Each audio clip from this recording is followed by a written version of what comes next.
There have been some big changes when it comes to the Secure Act 2.0. Now, some of those changes pertain to required minimum distributions, the simple IRA, the SEP IRA, as well as 529 accounts. But they all relate back to the Roth. And that's what we want to be discussing today, the Roth accounts and how they pertain to the simple, the SEP, 529 college savings plans, and required minimum distributions, and what this all means for your retirement and how you can best be planning for yourself and for your family and to have the most tax advantaged retirement possible. Hey, it's Nathan Krampe, and I create these videos because I want to help you secure more tax-free income in the future. Now, to do that, we want to be taking a look at the Secure Act 2.0, which just became law at the end of 2022, and what that means for your tax-free income and how you can be benefiting from all of these changes, especially when it comes to simple IRAs, SEP IRAs, as well as your 401ks at work and college savings plans, to say the least. So we are going to be diving into Roth accounts as it pertains to how to secure more tax-free income in the future. All right, I'm pulling up my screen here, and we have a lot to get to when it comes to Roth-related changes that have come out with the new Secure Act. Now, there's going to be many things that come out with respect to you as an employee, but also to you as an employer and a business owner. And so we have a lot to cover when it comes to those Roths. So let's dive in and talk about some details here. Now, the first one pertains to you as the business owner. And this is something that has been a huge change over the course of the number of years. So this is a massive step forward for you to add in to your simple plan and to your SEP plan a Roth element to that.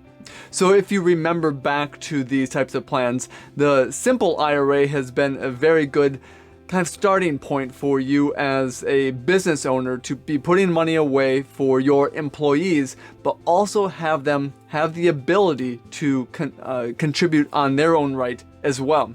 So this acts a little bit more like a 401k and what you're knowing, but the limits are a little bit different. And because of that, you have the ability to implement these accounts with a lot less paperwork, with a lot less overhead and stress. So simple IRAs in themselves have been a great thing to add in. Now, the Roth piece of that is going to allow you and your employees to be contributing into these accounts on a after-tax basis that will grow tax-free. So this is incredibly good for your employees as well, because when they go to do their own planning and to determine if they should be going into the Roth part of the simple IRA or the traditional simple IRA, they have a lot more choices now, a lot more ways they can be affecting their own personal tax brackets for the future. Well, you can be doing this as well with your own simple plan, and you can be doing this with your SEP plan if you have one as well. So all of these are very helpful when it comes to securing more retirement income. And with the SEP that we were talking about as well, that's the plan that allows you as the employer to be putting money aside for your employees, but they do not have the ability to contribute. And because of that, some of these abilities for you to contribute to these plans are higher contribution limits than what the simple has. Now, that can be very advantageous, especially if you're a sole proprietor or if you maybe just have one or two employees. That can be a very advantageous way to go for you. But the best thing now is that we can determine tax years from year to year which is going to be more advantageous. Should we go into the Roth this year, or should we be backing out and going into the traditional account, whether it's the simple or the SEP, for your own personal wealth, and your employees can pick that as well going forward. So that's some of the new things that are there. And again, it's new for 2023. So we have the ability to be putting money aside into these plans now, which we never had the ability to before. So it has the applicable amounts including gross income, and we can actually be participating in these. And it just comes back down to, again, as the custodians that you have and that you're using start to adopt these. So it may not be right away at the very starting point of 2023 that you're able to contribute to these, but as the custodians get on board, as your own personal custodian gets on board, that you can be saving the money into, you can be making those transitions into the Roth Simple and the Roth SEP IRAs.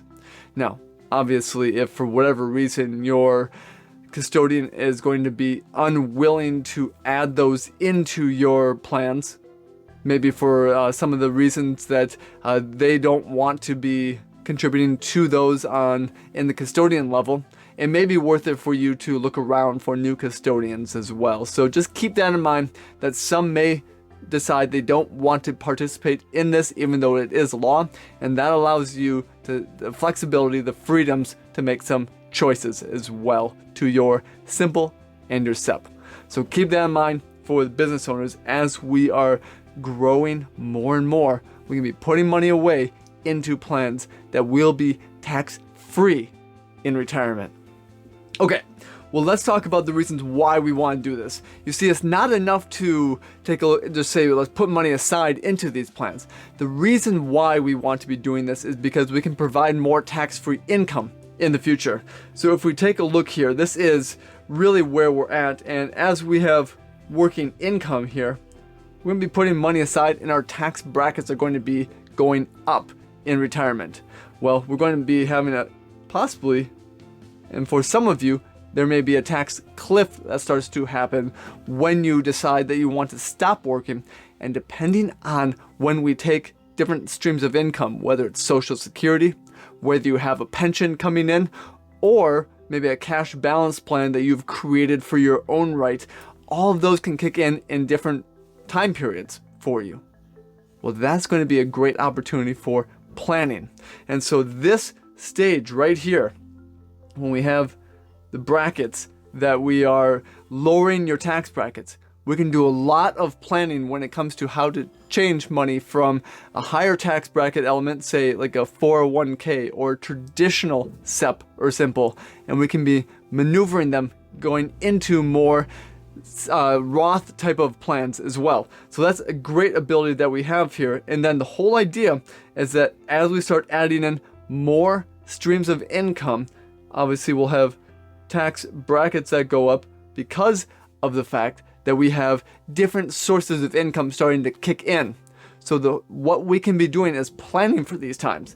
And when we plan for it correctly, we take a look at how we can be utilizing the opportunities that we have available to you, so that when we get to being in higher tax bracket years, we can be pinpointing which elements of your income that we want to take. Do we want to take more tax-free money this year and less taxable money?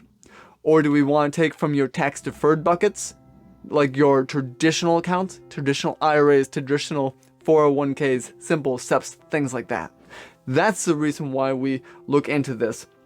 And the whole idea is that we want to start moderating our tax brackets. So we take a look at things and we can start to say, if we lower brackets in 1 year because of different sources or streams of income that have kicked in that may not be taxable, let's make some adjustments. And the more tax-free money that we have set aside in those simple Roth accounts, those SEP Roth accounts, the more we can start saying, we can start cherry picking where the income comes from in any single year.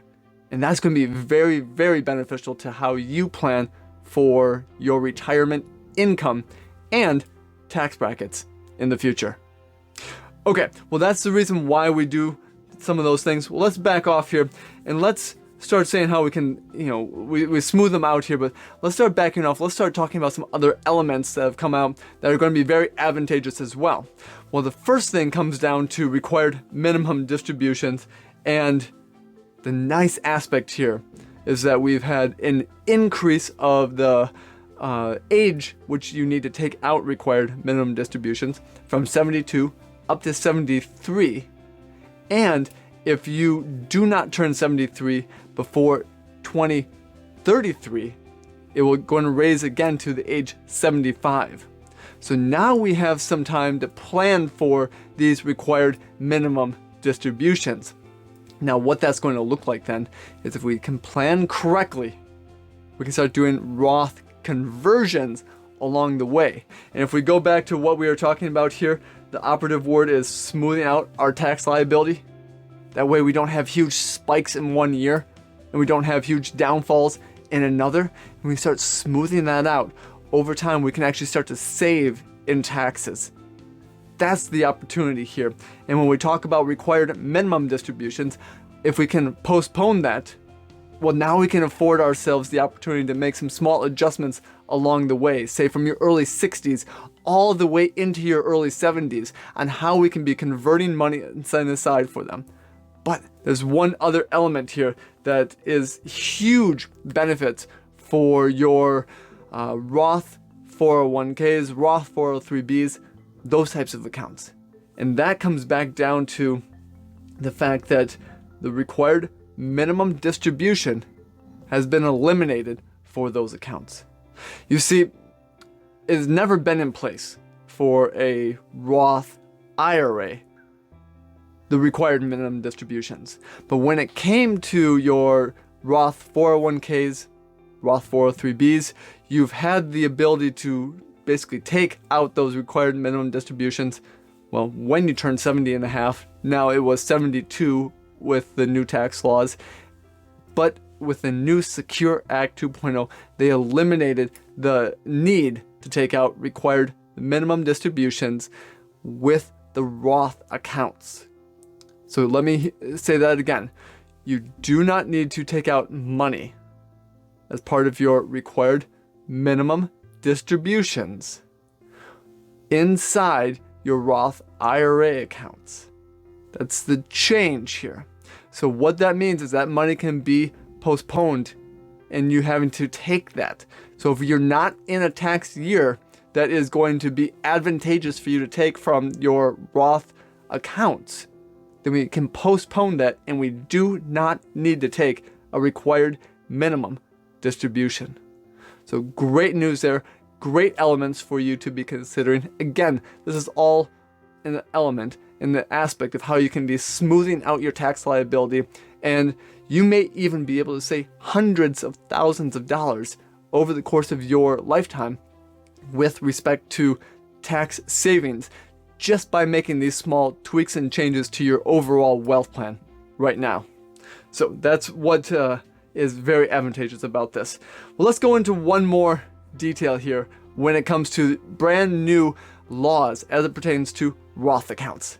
And that is to your college savings plans that you have set up for your kids, as well as possibly even your grandkids or great-grandkids as well. Now, traditionally, college savings plans, when you put money in from, say, your checking account into these plans, well, they grow tax-free if used for schooling.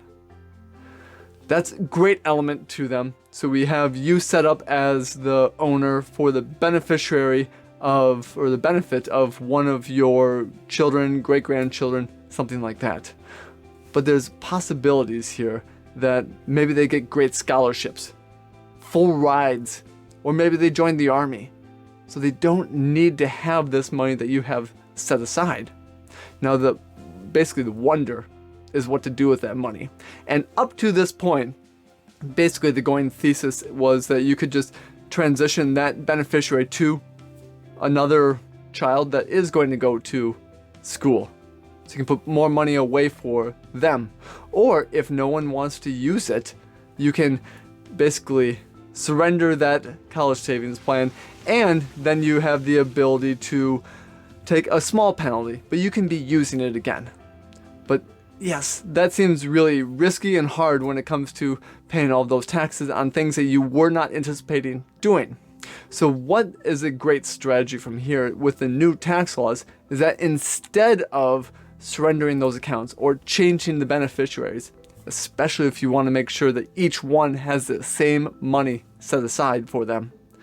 What we can do is actually now do a 529 to Roth conversion. So we can move that money from the 529 plan and be converting it and putting it into the Roth IRA specifically for that child or grandchild. So you can be setting them up either for school, or you can be setting themselves up for a tax-free retirement stream of income in the future by converting to the Roth IRA. Great opportunities that you have here, especially for some of the planning that you want to be doing. So what you're seeing here is that you can be benefiting yourself as the business owner, yourself as a retired individual, and you can be benefiting your family, all through the new elements and that have been cropped up with the tax laws as pertains to the Roth accounts. Great news, great elements for you to be planning. So now the obvious understanding is, how do you start planning for that? And that's going to be the crux of it here. That is not just the fact that you have the laws, but what are some of the elements that we can be working on to make this happen? What you do, you start out with basically your goals, desires, dreams, wishes. So this is something that you've talked through over the years, things that you have been working on. But what you can do from there is start moving that into the conversation of saying, how best can we plan for those goals? What's the highest probability of success that I can have? And if we start moving more into those Roth accounts, how is that going to either positively or even conversely negatively affect not only taxes this year, but maybe taxes in the future?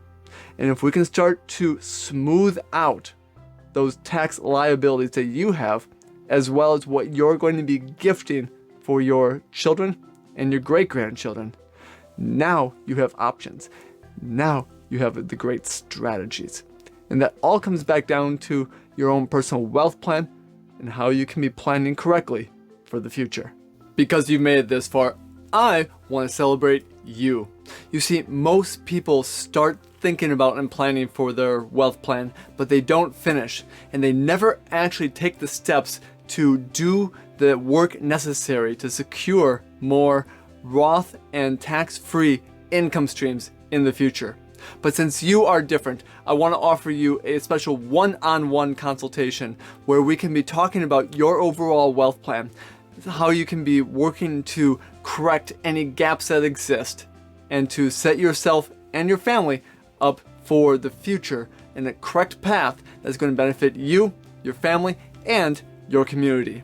So with that, click on the link right below this video and we can be setting up a special one-on-one consultation where we'll be going through your not only where you want to go today with respect to your goal planning, but where you want to go in the future with respect to the different elements of your overall wealth plan and how you want to get there. Now we'll take a look at the gaps that exist and the benefits and the ways in which we can fill those gaps and be working to add in great elements of the new tax laws into your own personal wealth plan. So click on the link below and I'll be looking forward to seeing you in the next discovery meeting. For more tips and tricks on how to secure more tax-free income in retirement, click on the video right here. I will see you there.